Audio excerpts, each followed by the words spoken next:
DC, and only in DC, enslavers were paid reparations, a total of 1 million, 12 billion today to emancipate their human property, almost 3,100 men, women, and children. Working alongside Descendants as a researcher, I've learned about free and enslaved Blacks whose against all odds struggle for freedom altered the trajectory of US history at great risk and personal sacrifice. And I'm a public historian based out of the DC History Center, and I'm proud to serve as chair of the Public History Committee for the Black Broad Branch Project. The Black Broad Branch Project is a public and oral history project based on Black-owned land in historic Washington County and on land that is current-day Chevy Chase, DC. I'm accompanied today by descendants of two of the families at the heart of our project, whose ancestors were part of a community of formerly enslaved freedmen and women who sought relative freedom from the racial codes of the federal city during the 19th century. The Pointer Harris and Dorsey Shorter families created homes and sacred space on what was known as the Dry Meadows community. They are recorded to have been on their land as far back as the 1840s, and they lived there in a tight-knit community that supported each other for nearly 5 generations. Their ancestors were entrepreneurs, some served in the Union Army and as public servants, and managed to build full, meaningful lives in the face of insurmountable pressure stemming from systemic racism and informed by the folklore of white supremacy. By 1929, these families, along with what we estimate to be over a dozen others, were forced to sell their land through the process of eminent domain for the purposes of building Lafayette Elementary School. Despite preceding the founding of the Chevy Chase Land Company by nearly 50 years, these families were simultaneously encroached upon and vehemently excluded from the exclusively white community that formed around them. After being forced off their land and forbidden to neither buy comparable property via racially restrictive covenants, nor have their children be able to benefit from the school that was being built and they were being forced off their land for, the families dispersed to different parts of the city. Many were displaced by eminent domain once again in subsequent generations. Our project collected the oral history of current day descendants and used those oral histories as spaces to imagine together with our descendant narrators what reparations, meaningful redress meant to them. We used their input to form a strategic model for reparations that we have dubbed the ACE model: acknowledgement, compensation, and education. And we are here today to illustrate expansive forms of reparations, not just compensatory reparations, are needed in order to bring about material redress, as well as what we refer to as spiritual redress. The history of these families serve as a microcosm for how the city as a whole was developed. Their story highlights how the demographics of our city, the economic distribution, the political power distribution, it's not a mere accident of nature. It is the result of specific actions that were taken in the past and are perpetuated by action or inaction today. And we as a society and as a city need to understand and reckon with that historical context in order to build a more just and equitable city today and into the future. I thank you for your time and yield the rest of my time. I advocate for reparations, not just for myself, but for my mother, grandmother, and living family members who are survivors of Jim Crow law. It is also for the next 7 generations to come. My grandfather's family, the Ogburns, were sharecroppers in Caledonia, North Carolina. The land was claimed by the state in order to build a prison. To this date, that prison grows its own food. 7 generations ago, my great-grandmother Tracy was imported from the Congo and sold into servitude to Bernadette Martin, the wife of Lewis Martin of Charleston, South Carolina, and I quote, "to hold the said Negro for her use and benefit as her property forever and her heirs," on July 1st, 1779. This work is personal to me. Like many descendants of chattel slavery in the United States, there is no separation of our familial history and existence in this country from the country itself. Good morning, Task Force. Good morning, my brothers and sisters. My name is Pastor Les Robinson. I'm originally from Sacramento, California. I'm the great-great-great-grandson of Daniel Blue, who was a slave who came out here from Kentucky and discovered gold in 1749, bought up 7 blocks of downtown Sacramento, started a cleaning business, started a church, and a school for minorities in his church home. His church home was burnt down. He stayed. His church is still in existence. It is called St. Andrew's AME Church. It is 172 years old. From the power of that church, he started having what we have come to know as Colored People's Council. And he rallied from 10 Northern California counties, the Black leadership, and they began to raise money to hire lobbyists to have 2 initiatives passed. The first one was the right to vote. They started this process in their first meeting in 1854 at St. Andrew's AME Church. The second initiative was the right that African Americans could testify against whites in court. It took them 9 years, but they achieved this in 1863. Amen. That's okay. You can clap for that. We have a right to vote today. We have a right to testify in court today because of this great man. I'm upset because no one knows his name. His name is Daniel Blue. He's my great-great-grandfather. But really, my story begins with my maternal grandmother, great-grandmother, Zori Dupree, born in 1836, a free woman of color from Covington, Louisiana, who at the time purchased an enslaved Black man, Dupree R. Rose, who was born in 1820 and was living in the Dyson plantation. They later married. From this union, their son, Nathaniel Rose, was born in 1870 and married Lottie, who was born in 1867. This union produced my grandmother, Florida Butler, born in 1904 in Covington, Louisiana, but was raised in Mississippi. In 1918, my grandmother was part of the first wave of the Great Migration, also known as the World War I migration, according to Isabel Wilkerson in her phenomenal book, The Warmth of Other Suns. She migrated to Los Angeles, where she raised her 8 children, my mother being her 6th, who turned 88 this past April the 4th. I am a resident of Oakland, East Oakland in particular, and I'm also a resident of what was Russell City. In 1963, we were forced out of our land, off of our property. We were given nothing in order for us to move on. We were forced into East Oakland, which was the only place we were able to live. We weren't allowed in other communities because there were statutes that said no Black person could live in those communities. In our communities in East Oakland, we were over-policed. We were disenfranchised. My grandparents came to California in the 1940s. They landed in West Oakland. They were pushed out of there by the 980 Project. Then they landed in Russell City, where my mother and my father met and married. They were forced out of there when I was an infant. A quick background on my family. I'm the number 7 of 8 children. We're all born here in California. My mom and dad are both from Texas. Soon after, my dad served in World War II. He was also a Buffalo soldier. They met, married, and settled here in California. My name is Gloria Perot Dyer, and I live in Roseville, California. I have an unusual story in that I grew up in the town of Allensworth. I will show you now the certificate that was awarded to my father, Jefferson Piero, who was instrumental in helping it to become a part of the California Department of Parks and Recreation. And this was awarded to him. He is now deceased. But I will say in that connection that growing up in Allensworth was an extraordinary experience in terms of being able to see how racism affected an entire town. My family moved to Allensworth in 1953, and by the way, has maintained a presence there ever since. Our family farm is still there and still in the family hands, which, by the way, as gentlemen before me mentioned, the land is so important.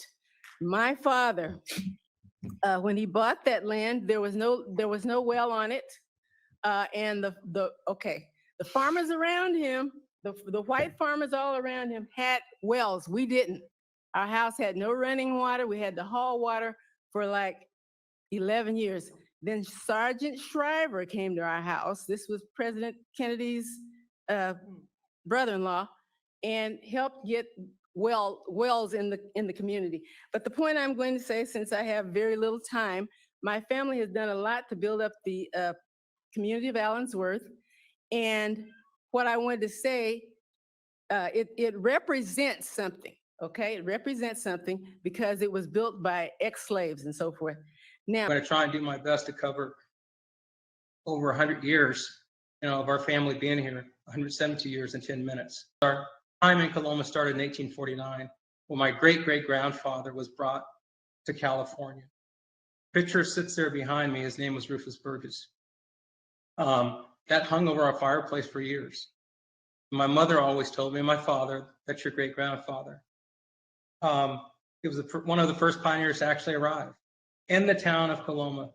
And my dad documents he was there when gold was discovered. Censored records show Rufus Burgess in El Dorado County in 1849. And if you look at Miss Beasley's book, Delilah Beasley, he's the only African-American man listed in the town of Coloma in 1849. And he established a lot, orchards, farmland, even the African church, which no one seems to know about. True. So not only did he establish all that, like most early gold miners that came here, they worked and got their freedom.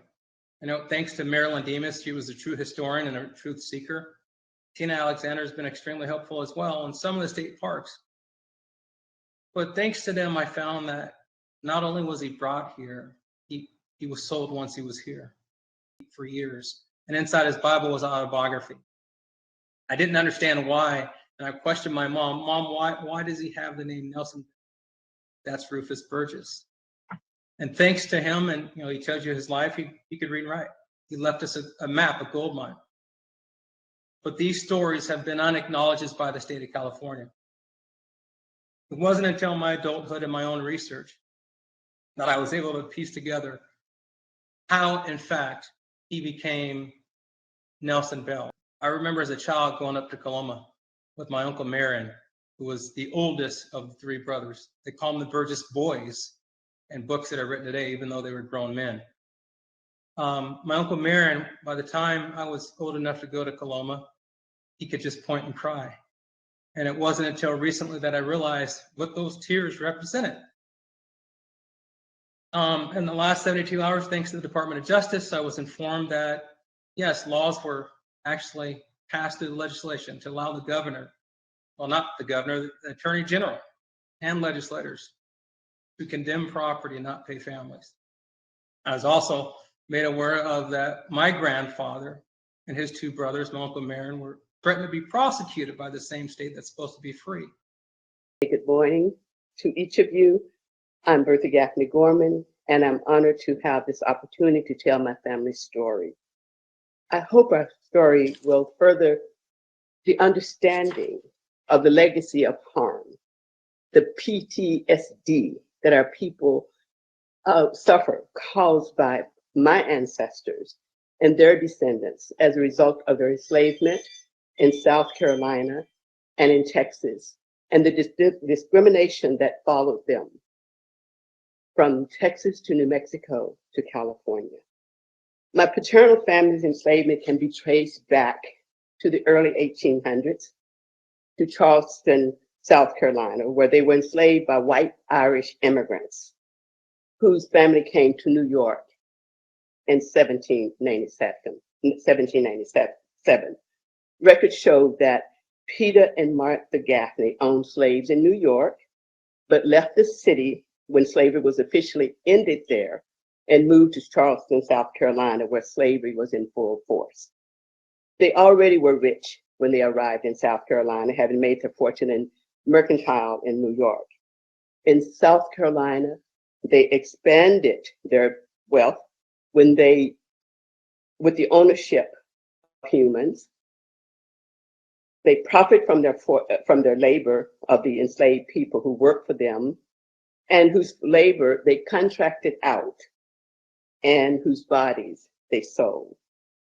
A few years before the beginning of the Civil War, the Gaffneys decided again to leave South Carolina for Texas. They sold off many of the people they owned in preparation for the move to Red River County in East Texas. The plan, as I understand it, was that Martha would go ahead by train with some of their finest furnishings and with their about 20 plus slaves for the purpose of setting up the home, starting their businesses, and their move to Red River County in East Texas. Peter would stay behind to settle their affairs, which included selling off property and the remaining people that they owned or enslaved. However, Peter Gaffney never made it to Texas. He engaged in a duel and was killed, and Martha Gaffney settled in Texas alone. Among the slaves taken to Texas by Martha Gaffney were my parents, my paternal great-great-grandparents, Samuel and Sophia. According to my dad, one of Samuel's brothers was sold down river, as they said, during the transition, but escaped and found his way to his family in Texas years later. Now, in Texas, Martha brought a lot of land because they were rich in a rural area outside a town called Clarksville that is noted then and today for its hanging tree that stood in the middle of the town square. This is the area where I was born in 1940. My dad's father was born in Texas 1 year after the declaration of the de facto slavery that followed the June 19th announcement. My father was born 47 years after slavery, and my mother was born in 1916, barely 50 years after slavery. I never observed the 4th of July until I came to California in 1959. My family celebrated Juneteenth, that as it's called now. So I grew up listening to the stories and the stories of my parents and of my grandparents and of my great-grandparents, of their experiences as enslaved people. The Black people who lived in the communities outside of Clarksville, where my family was settled, shared a common reality: hard work, poverty, and brutality. They also shared a common fear that their future and that of their children would be the same. The Emancipation Proclamation signed by President Lincoln and General Order Number 3 that was delivered to the slaveholders in 1965 were precognitive of what was to come. Both established the relationship between slave owners, former slaveholders, and former enslaved people would be that between employer and hired labor. They both warned that freed people could not engage in vagrancy. They would be with the threat that they would be arrested and put to jail. So what did this mean for my family and others like them? So seldom having left the area where they were born, lived, and worked all of their lives, these free people knew little of opportunities outside their own community and their own situation. So they continued to work for their enslavers, to live in the same shacks, and to experience the same cruelties and control. My family was given a small plot of land at the end of slavery. These communities still exist, inhabited by the descendants of the enslaved, including members of my own family. I believe, as my dad did and his father before him, that the US government was complicit in continuing slavery in Texas for a number of reasons. My father only went to the 3rd grade, but he was intelligent and highly skilled in mechanics, farming, and animal husbandry. In 1948, our family moved to Commerce to work a well-known farm there still is, called Aberwich Ranch, which is about 70 miles east of Clarksville. Jim Clark hired him out to teach classes in animal husbandry at the Agricultural College, which is now Texas A&M in Commerce, where he was paid as a field hand. In my mind, Texas remained hateful and cruel. The hanging tree was a constant reminder to Black people of what happened or what would happen to them if they stepped out of their place. I know from my parents that an uncle was castrated for alleging having sex with a white woman. I know for a fact that my brother was beaten for staying on the sidewalks when a white woman passed. He was 16 years old. Because the land we lived on was considered private, the government provided no schools, no services, no health care, or even cemeteries for our dads. Former slaves built one-room schoolhouse that my parents attended, and that I attended only sporadically. They paid the salary and room and board for a teacher. They had to because it was not provided to them. When the family were unable to pay a teacher, there was no school. I did not attend school regularly until I was almost 9 years old. I was taught to read by my mom. The school still stands in the community as a church. The families, including mine, we donate annually to care for the cemetery and the graves of our ancestors. I attended school for the first time when I was 9 years old and my family moved to Commerce, Texas, where I attended the segregated Black school with no electricity, running water, or indoor plumbing until 1953 when a new school was built. Poverty because of the economic negativity bred by the post-slavery culture. Although my grandparents and parents were hard workers and landowners who grew and raised their own food, the systems required them to buy on credit food staples, seeds, farming equipment, clothing, and tools from the company store owned by whites. The debt was due when the crops were harvested, after which there was very little money left, and the process of credit began all over again. The form of economics negatively impacted our education as well. As children, we were critical to the harvesting and were unable to attend school until after the crops were gathered, sometimes as late as November and December. We moved to New Mexico in 1956, where we had no relatives, and there were barely 100 Black people in the town, but our opportunities were actually much better. I was able to attend a well-equipped school. My classmates were First Nation or Indian people, whites, Mexicans, and a very few Black kids, but it was a very tight-knit school and a very tight-knit community, I should say. I was in those things. I traveled interstate on the Greyhound bus twice in my life, once to visit my uncle in Denver and the second time to move to California. I traveled alone to Denver when I was 16 years old, and I had to sit in the back of the bus. I could not sit or eat inside the bus station, and I had to get food through a window in the back and eat outside. There were colored only signs and white only signs, as well as no N-word signs posted all over the place, and all of the toilets were out in an outside outhouse away from the bus station. I encounter in California, and the kinds of things that I think are extremely important and influence where all of us are. Over the years, I've tried to figure out my family, and when I say figure it out, not so much the details of who's in the family and who's not in the family, but sometimes to try to understand some of the issues that exist and the pain that people feel, and the limitations that folks have had over the years. I ran upon a reality that concerning, obviously my father was a sharecropper and worked in Hope, Arkansas, and had to leave the South because his life was threatened because he was demanding some sense of equity and fairness in Arkansas.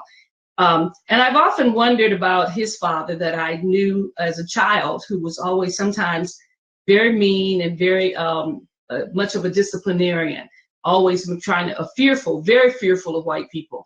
And I never could understand that as a kid. I couldn't understand it. Now, obviously, his sons that he had eventually all left Arkansas because of the harshness, sometimes of his father, that was in relationship to what was happening with the power structure in Arkansas.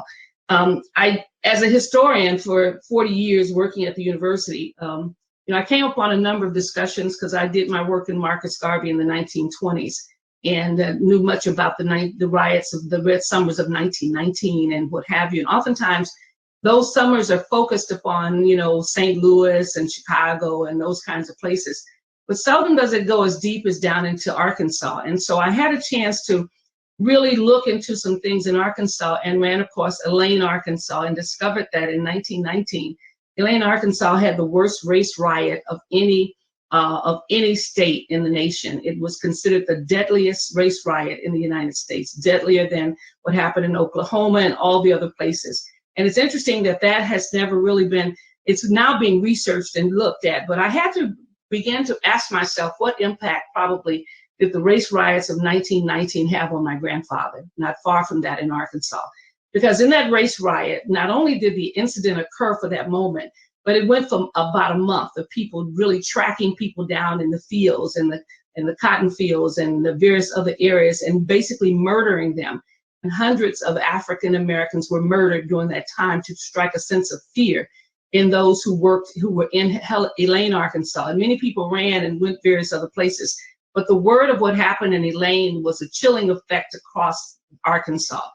My father was born in 1918, the year before that, and he had several brothers and sisters before him.